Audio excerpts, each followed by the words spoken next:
जी अस्सलाम वालेकुम students aspirants. Introductory lecture series दी मेरी यह चौथी वीडियो है और ਇਹਦੇ ਵਿੱਚ मैं ਤੁਹਾਨੂੰ ਦੱਸਾਂਗਾ ਪੰਜਾਬੀ ਦਾ पेपर हल किवें करना है और ਪੰਜਾਬੀ ਵਿੱਚ अच्छे नंबर किस तरह ਲੈਣੇ ਨੇ।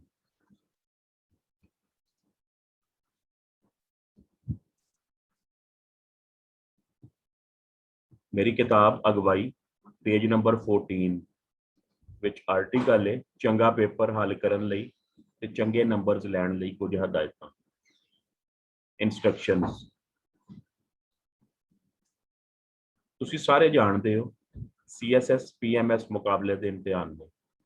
ਇਹਨਾਂ ਨੂੰ ਸਿਰਫ ਪਾਸ ਕਰਨਾ ਜ਼ਰੂਰੀ ਨਹੀਂ ਬਲਕਿ ਐਲੋਕੇਸ਼ਨ ਵਾਸਤੇ अच्छे नंबर ਲੈਣਾ ਵੀ ਜ਼ਰੂਰੀ ਹੈ। ਇਸੇ ਵਾਸਤੇ ਨੂੰ ਕੰਪੀਟੀਟਿਵ ਐਗਜ਼ਾਮ ਮੁਕਾਬਲੇ ਦਾ ਇਮਤਿਹਾਨ ਕਿਹਾ ਜਾਂਦਾ ਹੈ। ਇਹਦੇ ਵਿੱਚ ਪਾਸਿੰਗ ਮਾਰਕਸ ਜਾਂ ਪਾਸਿੰਗ ਰੇਸ਼ੋ ਜਿਹੜੀ ਹੈ ਬਹੁਤ ਥੋੜੀ ਹੈ, ਤਕਰੀਬਨ 2% ਹੁੰਦੀ ਹੈ। ਲੇਕਿਨ ਬਹਰਹਾਲ ਤੁਹਾਨੂੰ ਤੇ ਇੱਕ ਸੀਟ ਨਾਲ ਲੈਣ ਦੇਣੇ ਉਹਦੇ ਵਾਸਤੇ ਕੁਝ ਚੀਜ਼ਾਂ ਨੇ, ਕੁਝ ਤਰੀਕਾਕਾਰ ਨੇ ਜਿਨ੍ਹਾਂ ਤੇ ਅਮਲ ਕਰਕੇ ਤੁਸੀਂ ਇਨਸ਼ਾਅੱਲਾ ਐਲੋਕੇਟ ਹੋ ਸਕਦੇ ਹੋ। 1200 number the total of subjects ਨੇ ਜਿਹਦੇ ਵਿੱਚੋਂ 600 ਨੰਬਰ ਕੰਪਲਸਰੀ, 600 ਨੰਬਰ ਅਲਾਈਡ ਨੇ, ਆਪਸ਼ਨਲ ਨੇ, ਇਖਤਿਆਰੀ ਨੇ, ਤੁਸੀਂ ਆਪਣੀ ਮਰਜ਼ੀ ਨਾਲ ਚੂਜ਼ ਕਰਨੇ ਹੁੰਦੇ ਨੇ।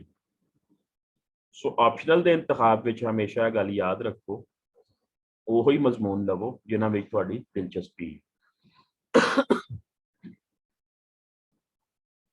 ਗਰੁੱਪ ਨੰਬਰ 7 ਜਿਹਦੇ ਵਿੱਚ ਪੰਜਾਬੀ ਹੈ ਉਹਦੇ ਵਿੱਚ ਨਾਲ ਦੀਗਰ ਮਜ਼ਾਮੀਨ ਤੇ ਕੁਝ ਲੈਂਗੁਏਜਸ ਵੀ ਨੇ ਜਿਨ੍ਹਾਂ ਵਿੱਚੋਂ 3 ਰੀਜਨਲ ਲੈਂਗੁਏਜਸ ਸਿੰਧੀ, ਬਲੋਚੀ, ਪਸ਼ਤੋ, ਅਰਬੀ, ਫਾਰਸੀ, ਉਰਦੂ ਔਰ ਕੁਝ ਹੋਰ ਮਜ਼ਮੂਨ ਨੇ। ਸੋ ਗਰੁੱਪ ਨੰਬਰ 7 ਵਿੱਚੋਂ ਮੋਸਟਲੀ ਲੋਕ ਜਿਹੜਾ ਚੁਆਇਸ ਕਰਦੇ ਨੇ ਉਹ ਪੰਜਾਬੀ ਹੁੰਦੀ।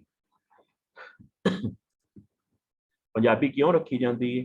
ਕਿਉਂਕਿ ਪੰਜਾਬੀ ਸਭ ਤੋਂ ਸੌਖੀ ਆਸਾਨ ਜ਼ਬਾਨ ਹੈ ਔਰ ਸਾਡੀ ਮਦਰ ਟੰਗ ਹੈ ਔਰ ਇਹਦੇ ਹਵਾਲੇ ਨਾਲ ਇੱਕ ਤਾਸਰ ਵੀ ਹੈ ਕਿ ਪੰਜਾਬੀ ਬੜੇ ਅੱਛੇ ਨੰਬਰ ਦਿੰਦੀ ਜੀ, ਬਿਲਕੁਲ ਨੋ ਡਾਊਟ ਅੱਛੇ ਨੰਬਰ ਦਿੰਦੀ ਹੈ। ਰੀਜਨਲ ਲੈਂਗੁਏਜਸ ਨੂੰ ਪ੍ਰਮੋਟ ਕਰਨ ਵਾਸਤੇ ਵੀ ਕੁਝ ਲੂਜ਼ ਮਾਰਕਿੰਗ ਕੀਤੀ ਜਾਂਦੀ ਹੈ, ਨੋ ਡਾਊਟ, ਲੇਕਿਨ ਫਿਰ ਵੀ ਐਗਜ਼ਾਮੀਨਰ ਬਹੁਤ ਕੁਝ ਦੇਖਦਾ ਹੈ। ਉਹਨੂੰ ਪਤਾ ਲੱਗ ਜਾਂਦਾ ਹੈ ਪੇਪਰ ਵੇਖਦੇ ਹੀ ਕਿ ਸਟੂਡੈਂਟ ਨੇ ਸਬਜੈਕਟ ਉੱਤੇ ਕਿੰਨੀ ਮਿਹਨਤ ਕੀਤੀ ਹੈ। ਜਿਸ ਤਰ੍ਹਾਂ ਐਸੇ ਦਾ ਪੇਪਰ ਐਗਜ਼ਾਮੀਨਰ ਫੌਰਨ ਵੇਖ ਕੇ ਪਤਾ ਲਾ ਲੈਂਦਾ ਹੈ ਔਰ ਤੈਅ ਕਰ ਲੈਂਦਾ ਕਿ ਉਹਨੇ ਐਸੇ 'ਚ ਪਾਸ ਕਰਨਾ ਜਾਂ ਫੇਲ ਕਰਨਾ। ਉਸੇ ਤਰ੍ਹਾਂ ਪੰਜਾਬੀ ਦਾ ਐਗਜ਼ਾਮੀਨਰ ਨੂੰ ਵੀ ਫੌਰਨ ਪੇਪਰ ਵੇਖ ਕੇ ਪਤਾ ਲੱਗ ਜਾਂਦਾ ਹੈ ਕਿ ਉਹਨੇ ਕੀ ਕਰਨਾ, ਕਿੰਨੇ % ਨੰਬਰ ਦੇਣੇ ਨੇ। ਯਾਨੀ ਪੰਜਾਬੀ ਨੰਬਰ ਦਿੰਦੀ ਹੈ ਲੇਕਿਨ ਨੰਬਰ ਲੈਣ ਦੇ ਕੁਝ ਗੁਰ ਨੇ, ਕੁਝ ਟੈਕਨੀਕਸ ਨੇ ਜਿਨ੍ਹਾਂ ਨੂੰ ਸਿੱਖਣਾ ਜ਼ਰੂਰੀ ਹੈ। ਅੱਛਾ ਜੀ, ਸਾਡੇ ਸਾਰਿਆਂ ਵਾਸਤੇ CSS ਔਰ PMS ਵਿੱਚ ਤੁਹਾਨੂੰ ਪਤਾ ਗ੍ਰੈਜੂਏਸ਼ਨ ਸਾਡੀ ਰਿਕੁਆਇਰਮੈਂਟ ਹੈ ਬੁਨਿਆਦੀ ਤਾਲੀਮੀ ਕਾਬਲੀਅਤ ਐਗਜ਼ਾਮ ਵਿੱਚ ਬਹਿਣ ਵਾਸਤੇ। ਤੇ ਅੱਜ ਕੱਲ੍ਹ BA ਆਨਰਸ ਸਿਸਟਮ ਚੱਲਦਾ ਹੈ, BS ਜਾਂ BSc ਆਨਰਸ ਸਿਸਟਮ, 16 ਸਾਲਾ ਗ੍ਰੈਜੂਏਸ਼ਨ ਮੋਸਟਲੀ ਲੋਕਾਂ ਨੇ ਉਹੀ ਮੁਕੰਮਲ ਕੀਤੀ ਹੁੰਦੀ ਹੈ। ਲੇਕਿਨ ਸਾਡਾ ਅਲਮੀਆ ਹੈ ਵੇ ਕਿ ਅਸੀਂ ਯੂਨੀਵਰਸਿਟੀ ਤੋਂ ਡਿਗਰੀ ਲੈਣ ਤੋਂ ਬਾਅਦ ਵੀ ਸਾਰਾ ਤਾਲੀਮੀ ਨਿਜ਼ਾਮ ਅੰਗਰੇਜ਼ੀ ਹੋਣ ਦੇ ਬਾਵਜੂਦ ਵੀ, ਯਾਨੀ ਬਚਪਨ ਤੋਂ ਅੰਗਰੇਜ਼ੀ ਪੜ੍ਹਨ ਦੇ ਬਾਵਜੂਦ ਵੀ ਉਸ ਕਾਬਲੀਅਤ ਤੋਂ ਮਹਿਰੂਮ ਰਹਿੰਦੇ ਹਾਂ। ਉਹਦੀ ਕੀ ਵਜ੍ਹਾ ਹੈ? ਕਿਉਂਕਿ ਅੰਗਰੇਜ਼ੀ ਸਾਡੀ ਆਪਣੀ ਜ਼ਬਾਨ ਨਹੀਂ ਹੈ, ਅੰਗਰੇਜ਼ੀ ਗੈਰ ਜ਼ਬਾਨ। ਇਸ ਵਾਸਤੇ ਅਸੀਂ ਉਹਦੇ ਵਿੱਚ ਉਸ ਤਰ੍ਹਾਂ ਪਰਫਾਰਮ ਨਹੀਂ ਕਰ ਸਕਦੇ ਜਿਵੇਂ ਅਸੀਂ ਆਪਣੀ ਮਾਦਰੀ ਜ਼ਬਾਨ ਵਿੱਚ ਕਰ ਸਕਦੇ ਹਾਂ। ਲਿਹਾਜ਼ਾ ਪੰਜਾਬੀ ਜ਼ਬਾਨ ਜਿਹੜੀ ਅਸੀਂ ਪਹਿਲੇ ਕਦੀ ਨਹੀਂ ਬੋਲੀ ਹੁੰਦੀ, CSS PMS ਵਿੱਚ ਫਸਟ ਟਾਈਮ ਰੱਖ ਰਹੇ ਹੁੰਦੇ ਹਾਂ ਔਰ ਫਸਟ ਟਾਈਮ ਬੋਲਣਾ ਸ਼ੁਰੂ ਕਰਨੇ ਹਾਂ, ਪੜ੍ਹਨਾ ਸ਼ੁਰੂ ਕਰਨੇ ਹਾਂ, ਲਿਖਣਾ ਸ਼ੁਰੂ ਕਰਨੇ ਹਾਂ। ਲੇਕਿਨ ਫਿਰ ਵੀ ਅਸੀਂ ਉਹਦੀ ਇਸ ਤਰ੍ਹਾਂ ਅੱਛੀ ਤਿਆਰੀ ਕਰ ਲੈਂਦੇ ਹਾਂ ਕਿ ਉਹਦੇ ਵਿੱਚ ਐਸਾ ਪਰਫਾਰਮ ਕਰ ਜਾਂਦੇ ਹਾਂ ਕਿ ਸਾਡੀ ਪਰਸੈਂਟੇਜ ਨੰਬਰਾਂ ਦੀ ਸਭ ਤੋਂ ਜ਼ਿਆਦਾ ਪੰਜਾਬੀ ਸਬਜੈਕਟ ਵਿੱਚ ਹੁੰਦੀ। ਕੀ ਚੀਜ਼ਾਂ ਨੇ ਕਿਹਨਾਂ ਨੂੰ ਮੱਦੇਨਜ਼ਰ ਰੱਖ ਕੇ ਅਸੀਂ ਅੱਛਾ ਪਰਫਾਰਮ ਕਰ ਸਕਨੇ ਆ, ਪੇਪਰ 'ਚੋਂ ਅੱਛੇ ਨੰਬਰ ਲੈ ਸਕਨੇ ਆ? ਸਭ ਤੋਂ ਬੁਨਿਆਦੀ ਗੱਲ, ਪੰਜਾਬ ਵਿੱਚ ਮੁਖਤਲਿਫ ਲਹਿਜੇ ਨੇ, ਡਾਇਲੈਕਟਸ ਨੇ, ਐਕਸੈਂਟ ਨੇ ਬੋਲਣ ਦੇ। ਮਾਝਾ, ਹਿੰਦਕੋ, ਪੋਠੋਹਾਰੀ, ਸਰਾਈਕੀ, ਸ਼ਾਹਪੁਰੀ। हर इलाके का अलग अलग लहजा है, लेकिन याद रखो दुनिया में जिन्नियां भी वड्डियां ज़बानां ने उन्हां दा एक स्टैंडर्ड डायलैक्ट तय कर लिया जाता है और उस जबान का लिखण पढ़न या लिटरेरी काम सारा उसे ही डायलैक्ट विच हुंदा है। साडे कोल सेंट्रल डायलैक्ट मरकजी लहजा उन्होंने असीं टैक्साली कह दिंदे आ, म्यारी या फिर स्टैंडर्ड डायलैक्ट कहने हैं। वो केड़ा है जिहड़ा मैं तुहाडे सामने बोल रहा हूँ, लाहौर, गुजरांवाला, सियालकोट, गुजरात, इस इलाके के लोग इहो ही लहजा बोलते हैं। स्कूलों कॉलेजों में पढ़न वास्ते निसाबी रिक्वायरमेंट्स वास्ते, अखबारां रिसालियां वास्ते, अदबी तखलीकात वास्ते और इम्तिहानां विच चंगे नंबर लैण वास्ते CSS PMS विच इसे ही म्यारी लहजे विच लिखना चाहिए। यानी सब तो बुनियादी जरूरत इमला लहजा। इमला की प्रैक्टिस असी लैक्चर नंबर 5 विच करांगे। कुछ चीज़ां, कुछ जरूरी हदायतां, कुछ इंस्ट्रक्शंस जिन्होंने असी फॉलो करके, जिन्हों उत्ते अमल करके चंगे नंबर लै सकते हैं। पहली सब तो परचा सिर्फ और सिर्फ रिस्पैक्टिव लैंग्वेज विच अटैम्प्ट करना। तुसीं अंग्रेजी का पेपर, अंग्रेजी ऐसे उर्दू च नहीं लिख सकते क्योंकि रिक्वायरमेंट नहीं है। तुसीं उर्दू रोमन स्क्रिप्ट विच नहीं लिख सकते, रिक्वायरमेंट नहीं है। पंजाबी नूं भी सिर्फ पंजाबी विच ही लिखना, उर्दू विच या रोमन स्क्रिप्ट विच नहीं लिखना। सब तो बुनियादी गल मेरे ख्याल विच जड़े बच्चे स्टूडेंट्स फेल हो जाते हैं उन्हों की इहो ही रीजन है कि उर्दू विच पेपर अटैम्प्ट कर देंगे ने। नाकस टुटी फुटी पंजाबी काबिले कबूल है, लेकिन उर्दू रोमन लिखण की सूरत विच 0 नंबर मिलेगा। अच्छा जी, ये बड़ी बहस होती है। तीसरा पॉइंट, पंजाबी का पेपर लैफ्ट साइड तो शुरू करना या राइट साइड तो। याद रखो इंस्ट्रक्शंस जिहड़ियां आंसर शीट उत्ते दित्तियां होंदियां ने और तुहाडा ना रोल नंबर लिखण वाले कालम नो डाउट लैफ्ट साइड ते ही बने होंदे ने, लेकिन वो बने रहन, तुसीं उन्हां नूं उत्थे ही फिल करो। उर्दू का पंजाबी का एग्जामिनर एक्सपैक्ट कर रहा होंदा है कि तुसीं पेपर राइट साइड तो लिखना शुरू करोगे। कभी कोई बुक वेखी है उर्दू की या पंजाबी की जिहड़ी लैफ्ट साइड तो लिखी गई होए? हमेशा राइट साइड तो होंदी है। सो तुसीं भी सज्जे पासिओ पेपर अटैम्प्ट करना। स्टूडेंट्स कहते हैं जी वो इनविजिलेटर फोर्स कर रहा सी सानू। गुजारिश है कि इनविजिलेटर ते बेचारा मैट्रिक पास है, पर तुहाडा पेपर इनविजिलेटर ने चैक नहीं करना, तुहाडा पेपर पंजाबी के एग्जामिनर ने चैक करना है। सो तुसीं उहदी रिक्वायरमेंट के तहत पेपर हमेशा राइट साइड तो लिखना शुरू करो। लैफ्ट साइड तो भी चेक तो कर लेगा, फेल तो नहीं करेगा, लेकिन अच्छा इंप्रैशन नहीं है। लब लभा के पंजाबी के औखे ठेठ यानी मुश्किल टिपिकल वर्ड्स लिखण की लोड़ नहीं, बल्कि हमेशा आसान पंजाबी अल्फाज लिखो। उर्दू के उर्दू के लफ्ज तुसीं पंजाबी लिखते हुए यूज कर सकते हो। मिसाल के तौर पर तुसीं दरवाज़ा नहीं लिख सकते, ना लिख तुसीं बूआ ना लिखो, दरवाज़ा लिखते हो। कंध ना लिखो, दीवार लिख दो। पुंजे या पोए ना लिखो, जमीन लिख सकते हो, कोई मुश्किल नहीं। पंजाबी इमला की मश्क करके, प्रैक्टिस करके, जिहड़े असीं 5वां लैक्चर लवांगे, रूल्स सीखण तो बाद पंजाबी नूं रट्टे नहीं लाने। याद रखो अपने लफ्ज़ां विच लिखण की कोशिश करनी, क्योंकि इन्नी बुक के 500 550 पेजेस की किताब है। अगर तुसीं रट्टे लाना शुरू कर दोगे तो इम्पॉसिबल है कि तुसीं वो पूरा कवर कर सको। हमेशा पढ़िया जाता है एक बारी दो बारी, और कुछ चीज़ां जिस तरह पोइट्री है वो रट्टा लाई जाती है, याद की जाती है, और फिर खुद उन्होंने अपने अंदाज में अपने अल्फाज में लिखिया जाता है। पोइट्री एज इट इज़ आएगी, उसकी एक्सप्लेनेशन जड़ियाँ ने वो अपने लफ्ज़ों में तुसीं लिखोगे। 6वां पॉइंट, पंजाबी लिखते हुए उर्दू के लफ्ज़ लिखे जा सकते हैं, क्योंकि उर्दू तो पंजाबी के 60% लफ्ज़ सेम ने, मुश्तरक ने, लेकिन ख्याल रखा जाए कि जुमलाबंदी यानी सेंटेंस स्ट्रक्चर सेम रहना चाहिए, पंजाबी रहना चाहिए। सेंटेंस स्ट्रक्चर की मिसाल ये किताब है तो यह किताब है, छोटा जिहा जुमला है, ये अगर है लिख दोगे, ये लिख दोगे तो उर्दू है, ए लिखोगे और ए लिखोगे तो पंजाबी। अदरवाइज ग्रामैटिकली ग्रामर के हवाले नाल सेंटेंस स्ट्रक्चर उर्दू पंजाबी का सेम। सिर्फ कुछ चीज़ां चेंज ने, वाहिद जमा बनाने के हवाले नाल, मुज़क्कर मोनस बनाने के हवाले नाल चीज़ां मतलब बदलणगे। मतलब किताब की जमा पंजाबी विच किताबां, उर्दू विच कुतब हुंदा या किताबें हुंदा, इन्ना फर्क।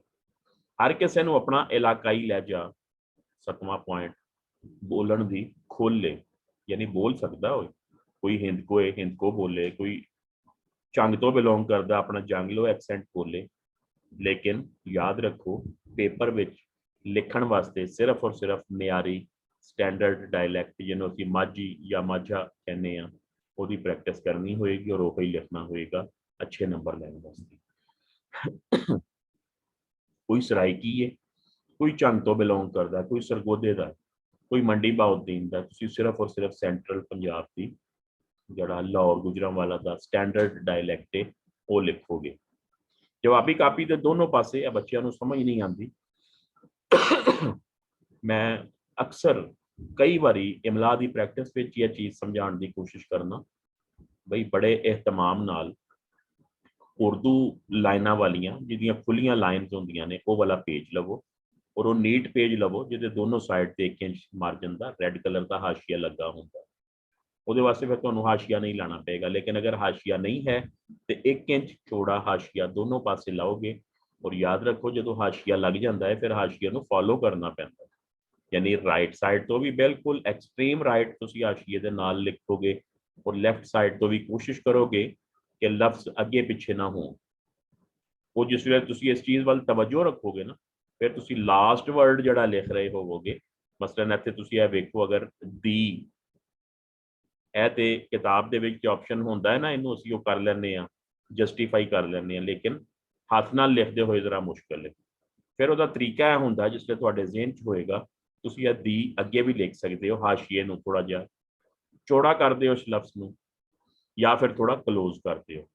अगर ਤੁਸੀਂ ਇਹ चीज़ ਜ਼ਹਨ ਵਿੱਚ रखोगे तो इंशाल्लाह आसानी नाल लिख सकोगे। लिहाजा सफ़े के दोनों पासे 1 इंच मार्जिन का हाशिया ला के लिखना है। फिर सफ़े उत्ते कम अज़ कम 3 पैराग्राफ भी होने जरूरी ने और हर पैराग्राफ का मार्जिन भी 1 इंच होंदा है। तुसीं बुक्स वेखदे हो ना, बुक्स के विच पैराग्राफ्स जिहड़े बनाए होंदे ने उहदे शुरू विच थोड़ी जी जगह छड्डदे ने जिन्हों असीं टैब मार्जिन भी कहने हैं।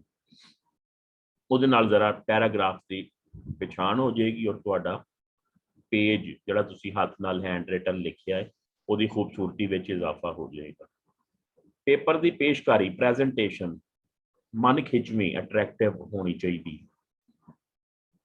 देखो हैंड राइटिंग तो तुहाडी जो है सो है, उन्होंने तुसीं बेहतर नहीं कर सकते, लेकिन कम अज़ कम प्रेजेंटेशन तो बेहतर कर सकते हो ना। उत्ते जिहड़ियां गल्लां दस दित्तियां ने असल च पेपर की प्रेजेंटेशन ने, यानी पेपर चैकर नूं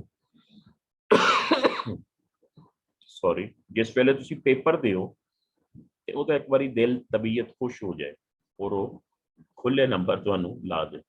जे कोई कोटेशन या इकतबास लिखना है तो सफ़े के दरम्यान विच लिखोगे। अव्वल तो पंजाबी च मैं तो रिकमेंड नहीं करता कि तुसीं वो कोटेशनस उत्ते टाइम वेस्ट करो। मैं अगर लिखी दी तो मेरी मजबूरी थी, मैं रैफरेंस विद रैफरेंस लिखना सी। सो तुसीं अगर ना भी लिखो तो तुहाडा काम चल सकता है, उहदे ते टाइम बच जाएगा। अगर फिर कोटेशन नूं तुसीं अपने लफ्ज़ां विच लिख रहे हो, एज इट इज़ नहीं लिख रहे, तो फिर तुसीं पूरे सफ़े उत्ते खिलार के लिखोगे। और अगर दरम्यान च लिख रहे हो तो फिर इनवर्टेड कॉमास दे विच लिखनी पवेगी। 11वां पॉइंट, शेरां नूं खूबसूरती नाल सफ़े के दरम्यान विच लिखो ताकि वो प्रोमीनेंट नुमायां नज़र आन। और शेर दे दोनों मिसरे बराबर लिखण की कोशिश करो। की है जी शेर की दसिया कि एक तो सफ़े के दरम्यान विच यानी दोनों राइट और लैफ्ट साइड तो बराबर मार्जिन छड्डो, तो अंदाज़ा हो जाएगा कि कितना शेर है और इन्हें कितनी जगह इस्तेमाल करनी है। और दूसरा दोनों मिसरे या 4 मिसरे जिन्हें भी ने वो बराबर लिखण की कोशिश करो। लेकिन जिहड़ी फ्री वर्स है ਜਿਹੜੇ ਸਾਡੇ ਮਾਡਰਨ ਪੋਇਟਸ ਨੇ ਉਹਨਾਂ ਵਿੱਚ ਸੂਰਤ ਹਾਲ ਅਲੱਗ ਹੈ। ਮਾਡਰਨ ਪੋਇਮਸ ਕੋਟ ਕਰਨ ਵਾਸਤੇ ਤੁਹਾਨੂੰ ਪਤਾ ਹੈ ਜਦੀਦ ਜਾਂ ਆਜ਼ਾਦ ਪੰਜਾਬੀ ਨਜ਼ਮ ਜਿਹੜੀ ਹੈ ਉਹਦਾ ਕੋਈ ਮਿਸਰਾ ਛੋਟਾ ਕੋਈ ਵੱਡਾ ਹੁੰਦਾ, ਉਹਨੂੰ ਰਾਈਟ ਸਾਈਡ ਤੋਂ ਹਾਸ਼ੀਏ ਤੋਂ ਬਾਅਦ 1 ਇੰਚ ਮਾਰਜਨ ਛੱਡ ਕੇ ਜਿੰਨਾ ਮਾਰਜਨ ਤੁਸੀਂ ਪੈਰਾਗ੍ਰਾਫ ਲਿਖਣ ਵਾਸਤੇ ਛੱਡਦੇ ਹੋ ਨਜ਼ਮ ਕੋਟ ਕਰੋ। यानी पहला मिसरा ਉਹਦਾ हाशिए ਦੇ बराबर होएगा और लेफ्ट साइड तो कोई मिसरा छोटा कोई बड़ा जितों तक कोई जाएगा उस तरह लिखते नहीं। इस किताब ਨੂੰ गौर करोगे ना तो ਤੁਹਾਨੂੰ सेम ਉਹਦਾ ਲੈਜ ਉਹਦਾ मार्जिन वगैरह नजर आ जाएगा। 12वां पॉइंट ਜਿਹੜਾ ਵੀ ਸਵਾਲ ਹੱਲ ਕਰੋ ਉਹਦਾ ਅਸਲ ਸਵਾਲ ਨੰਬਰ ਲਿਖੋ। ਇਹ ਆਨਸਰ ਸ਼ੀਟ ਦੇ ਉੱਤੇ ਵੀ ਇਹ ਇਨਸਟਰਕਸ਼ਨਸ ਲਿਖੀਆਂ ਹੁੰਦੀਆਂ ਨੇ। मसलन अगर क्वेश्चन नंबर 7 तुसी सब तो पहले अटैम्प्ट कर रहे हो तो ओदा ही नंबर तुसी दर्ज करोगे, सवाल नंबर 1 नहीं लिखोगे। 13वां पॉइंट पंजाबी निसाब दे विच लिसानियात, शायरी, नसर और तहकीको तनकीदी किताबां दे एनालिसिस तजजिए पूछे जाते हैं। लिहाजा अदबी मौजूआत होने की वजह तो लिटरेरी मौजूआत होने की वजह तो टाइम ਨੂੰ मद्देनजर रख के ज्यादा तो ज्यादा लिखने की कोशिश करो। क्रिटिकल एनालिसिस कम अज कम जड़ा है 6 पेजेस एक सवाल के होने चाहिए ने। पॉइंट नंबर 14 16 नंबर के सवाल का जवाब घट्टो घट 6 सफ़ियां का यानी 3 वर्कियां का होना चाहिए। 15वां पॉइंट सवालों के नंबर मुताबिक वेले की वंड टाइम मैनेजमेंट जरूर कर लो, इंज ना हो कि एंड में एक पूरा क्वेश्चन स्किप हो जाए। मेरे CSS के ऐसे भी स्टूडेंट्स ने कि जिन्होंने मैं पूछा जो पेपर दे के आए, मैं क्या जी तुसी 5 पूरे क्वेश्चन अटैम्प्ट कर ले ने, वो कहते सर 4 सवाल अटैम्प्ट करने ने, यानी उन्होंने नंबरों की डिवीजन ही नहीं देखी कि 16 मार्क्स का एक क्वेश्चन है और टोटल 4 नहीं बल्कि 5 क्वेश्चन अटैम्प्ट करने। सो सब तो पहले केयरफुली क्वेश्चन पेपर जरूर पढ़ लेना चाहिए है और जोड़ा अच्छा ਉਹਦੇ ਵਿੱਚੋਂ ਤੁਹਾਨੂੰ ਆਂਦਾ ਹੋਏ ਉਹਨੂੰ ਸਭ ਤੋਂ ਪਹਿਲੇ ਅਟੈਂਪਟ ਕਰਨਾ। ਹਿੱਸਾ ਮਾਰੂਜ਼ੀ MCQs ਦੇ ਜਵਾਬ ਸੋਚ ਸਮਝ ਕੇ ਟਿਕ ਕਰੋ। ਉਹ ਜਿਹੜੀ ਬਬਲ ਸ਼ੀਟ ਨੂੰ ਤੁਸੀਂ ਉਹ ਫਿਲ ਕਰਦੇ ਹੋ ਬਬਲਸ, ਕਟਿੰਗ ਓਵਰ ਰਾਈਟਿੰਗ ਵਗੈरह जो बबल्स वगैरह सोच समझ के अगर 2 करोगे तो कोई भी जवाब ठीक नहीं होएगा बल्कि गलत कंसीडर होएगा। पेपर लिखते जे कोई लफ्ज गलत लिखा जाए तो ਉਹਨੂੰ सिर्फ एक लाइन ला के क्रॉस करो। जिवें यह लफ्ज़ है बुक दे विच तुसीं वेखोगे तो नज़र आ जाएगा ਉਹਨੂੰ क्रॉस किया गया है और नाल फिर अगे दुरुस्त करके लिखते हो। गलती का रूल की है कि गलत लफ्ज़ भी और दुरुस्त लफ्ज़ भी दोनों पढ़े जान ते वो ऑब्जेक्शनेबल नहीं है। और अगर तुसीं इस तरह लिखोगे, अगर तुसीं इस तरह मतलब उन्होंने ओवर राइटिंग या ओवर कटिंग करके बार बार प्रोमीनेंट खुद कर दोगे, जस्ट एक बारी क्रॉस करो और अगे ठीक लिख दो, वो गलती महसूस ही नहीं होएगी। वाइटनर, फ्लूट या इंक रिमूवर यूज नहीं करना, यह बच्चों के काम। पेपर हल करने तो बाद एक बारी जरूर पढ़ना है सारा पेपर, इन्ना मार्जिन तुसीं 5-7 मिनट का पेपर विच रखना है। काफ़ी सारिया चीज़ां जिहड़ियां रह गई होंदियां ने वो बंदा ठीक कर लैंदा। अंग्रेजी अल्फाज, अंग्रेजी हरूफ रोमन विच लिखना गलत है। मसलन यूनिवर्सिटी लफज किते आ गया, तुसीं इहनूं अंग्रेजी अल्फाबैट्स के विच नहीं लिखोगे बल्कि यूनिवर्सिटी नूं यूनिवर्सिटी लिखोगे। सारे पेपर की इमला एक जैसी रहनी चाहिए है, खास ख्याल रखना है तुसीं। मसलन आंदा, आमदा ते आउंदा, प्रोनाउंसिएशन वेखो, आंदा, आमदा ते आउंदा, तीनों ही लफ्ज ठीक ने, तीनों ही इमला ठीक ने, लेकिन पहली आसान है वो ही तुसीं यूज करो। आंदा, गांदा, खांदा, पींदा, सोंदा वगैरह। लेकिन जड़ा भी अगर तुसीं कहंदे हो नहीं मैं तो आमदा ही लिखना है, फिर तुसीं आमदा, गामदा, खामदा, पीमदा, सोमदा वगैरह। अगर तुसीं कहो नहीं जी मैं ए लिखना है, मुश्किल च अपने आप को पाना है, तो आउंदा, जाउंदा, गाउंदा, खाउंदा वगैरह। लेकिन पहला दी बेस्ट है आंदा, जांदा, खांदा, पींदा वगैरह। पेपर के सारे सवालात लाजमी हल करो। अगर तुसी कोई एक क्वेश्चन स्किप करके आ जाओगे तो समझो तुसी कभी भी अच्छा स्कोर नहीं कर सकोगे। ਜਿਹੜਾ ਸਵਾਲ ਅੱਛੀ ਤਰ੍ਹਾਂ ਤਿਆਰ ਹੈ ਉਹ ਸਭ ਤੋਂ ਪਹਿਲੇ ਕਰਨਾ, ਪਤਾ ਹੈ ਤੁਹਾਨੂੰ। ਔਰ ਜਿਹੜਾ ਸਵਾਲ ਨਹੀਂ ਆਉਂਦਾ ਉਹਨੂੰ ਵੀ ਕਿਸੇ ਨਾ ਕਿਸੇ ਤਰ੍ਹਾਂ ਸੋਚ ਸਮਝ ਕੇ ਜਵਾਬ ਲਿਖਣ ਦੀ ਕੋਸ਼ਿਸ਼ ਕਰੋ। ਉਹਦਾ ਤਰੀਕਾ ਇਹ ਹੁੰਦਾ ਹੈ, ਤੁਸੀਂ ਬੁੱਕ 'ਚੋਂ ਅਗਰ ਕੋਈ ਟਾਪਿਕ ਸਕਿਪ ਕਰਕੇ ਜਾ ਰਹੇ ਹੋ ਤੇ ਪਲੀਜ਼ ਉਹਨੂੰ ਬਿਲਕੁਲ ਸਕਿਪ ਨਾ ਕਰੋ, ਬਲਕਿ ਉਹਨੂੰ ਇੱਕ ਦੋ ਵਾਰੀ ਟਾਪਿਕ ਨੂੰ ਪੜ੍ਹ ਲਵੋ ਕਿ ਇਨ ਕੇਸ ਅਗਰ ਉਹੀ ਕੁਐਸਚਨ ਤੁਹਾਨੂੰ ਪੇਪਰ ਵਿੱਚ ਕਰਨਾ ਪੈ ਗਿਆ ਤੇ ਕਮ ਸੇ ਕਮ ਤੁਸੀਂ ਕੁਝ ਨਾ ਕੁਝ ਉਹਦੇ ਬਾਰੇ ਲਿਖ ਸਕੋ। ਅਗਰ ਬਿਲਕੁਲ ਖਾਲੀ ਪੂਰਾ ਕੁਐਸਚਨ ਛੱਡ ਦਿਓਗੇ ਤੇ ਜ਼ੀਰੋ ਮਿਲੇਗਾ। ਕੋਈ ਕੋਸ਼ਿਸ਼ ਕਰਕੇ ਕੋਈ 2-4 ਸਫੇ ਕਾਲੇ ਕਰ ਲੋਗੇ ਤੇ ਇਨਸ਼ਾਅੱਲਾ ਉਹਦੇ ਚੋਂ ਅਗਰ 16 ਚੋਂ 12 ਨਹੀਂ ਤੇ 10 ਨੰਬਰ ਜ਼ਰੂਰ ਮਿਲ ਜਾਣਗੇ। ਸੌਰੀ, ਸ਼ਾਇਰੀ ਵਾਲੇ ਹਿੱਸੇ ਵਿੱਚ ਸ਼ੇਰ ਦਰਜ ਕਰਨਾ ਜ਼ਰੂਰੀ ਨਹੀਂ। ਇਹ ਸਟੂਡੈਂਟਸ ਦਾ ਮੋਸਟਲੀ ਕੁਐਸਚਨ ਹੁੰਦਾ ਹੈ। याद रखो शेयर कोट करने तो बगैर कभी भी चंगे नंबर नहीं मिलने।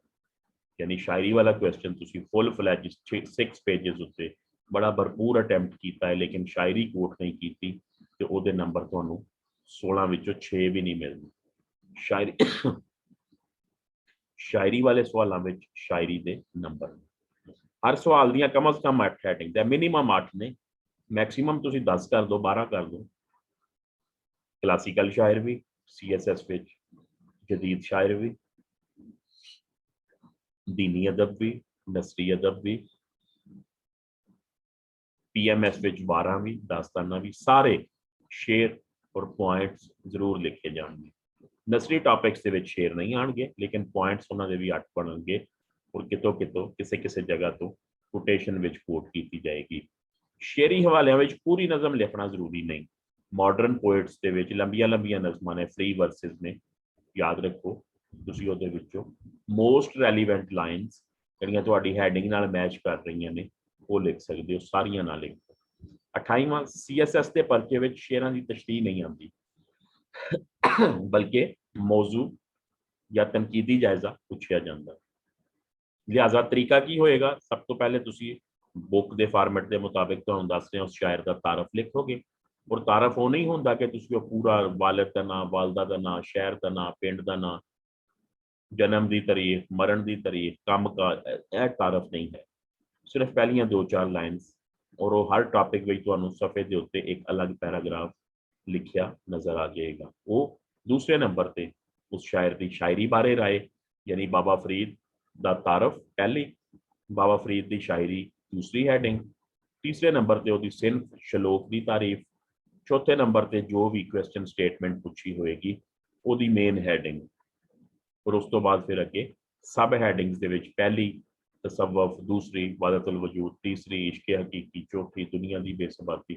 इस तरह कम से कम 8 हैडिंग्स और हर गल नूं हर हैडिंग विच एक शेर, यानी होंदा है कि तुसी मौजू हैडिंग देंदे हो तसव्वुफ, तुसी ਉਹਨੂੰ एलैबोरेट करदे हो कि तसव्वुफ की होंदा है। तसव्वुफ की डेफिनेशन लिखण तो बाद तुसी उस शायर की शायरी विचों तसव्वुफ का नमूना लभदे हो, उहदे हवाले नाल 2-4-6 सेंटेंसेस लिखते हो, फिर अपनी उस गल नूं जिहड़ी तुसी उस शायर के हवाले नाल कर रहे हो उहनूं जस्टिफाई करन वास्ते तुसी शेर कोट करोगे। सवाल नूं चंगी तरह टू दी पॉइंट जवाब लिखो, गैर जरूरी तफसीलां तो बचो। मिसाल के तौर पर नौशागंज बख्शेबाज कभी वो फिक्री जायजा पूछ लेंदा, कभी फनी जायजा पूछ लेंदा, कभी लिसानी जायजा भी पूछ लेंदा। याद रखो फिक्री जायजा उहदे टॉपिक्स ने, मौजूआत ने, मैसेज ने, पैगाम है उहदा। फनी जायजे विच उहदा नसर निगार दा अंदाजे बयान है कि किस किस्म दा।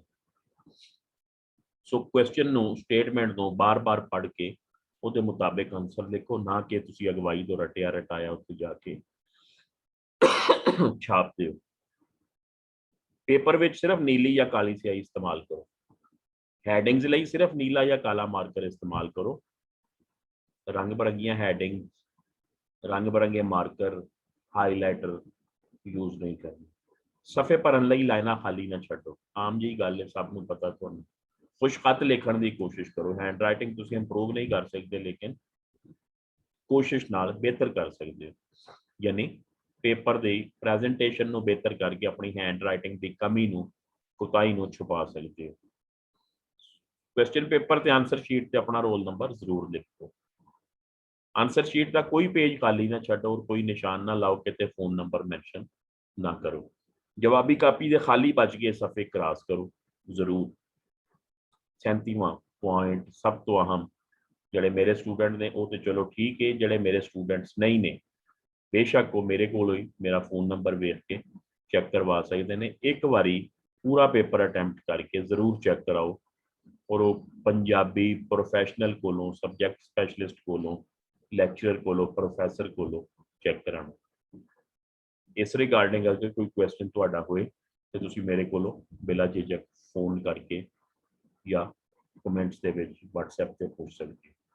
वीडियो नंबर 5 जरूर वेखना और उस सब तो अहम तुहाडा क्वेश्चन पंजाबी हाउ राइट किवें पंजाबी लिखीए, पंजाबी इमला किवें सीखीए, पंजाबी इमला किवें लिखीए ते पंजाबी इमला किवें सीखीए, ये सारे जवाब इस वीडियो विच यानी तुसी 5 मिनट तो 30 मिनट के लैक्चर विच पंजाबी लिखनी बासानी और अच्छी जरूर सीख जाओगे इंशाअल्लाह। अल्लाह हाफिज।